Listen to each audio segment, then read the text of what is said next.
Fala aí, galera do YouTube. Aff, Maria, tomei um susto pensando que não tava gravando. Então, galera, vamos aqui nesse aplicativo mostrar a vocês a função dessa belezura. Então vamos cortar uma fotinha. Vamos cortar foto de Jailson Mendes, galera. Esse aplicativo é para cortar fotos, viu, gente? Cortar foto. Tô mostrando que pouca gente acha aplicativos bons como esse para celular. E tá aí, tô mostrando um bom aplicativo. Agora vamos diminuir o tamanho da foto para a gente poder cortar. E vamos cortar agora. Não é cortar, é tirar essa parte de fundo aí. Esse WhatsApp,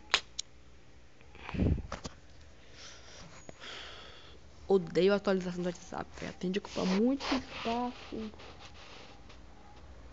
Fica atrapalhando você. Sim, gente, vamos cortar essa bolinha aqui de cima. Que corta, como vocês estão vendo.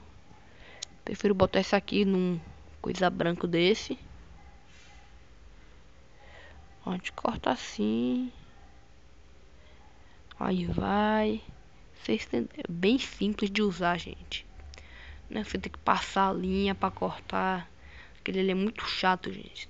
Muita gente erra passando a linha. Esse aqui não, esse aqui é só tirar o fundo e pronto. Você baixa aquele Del It.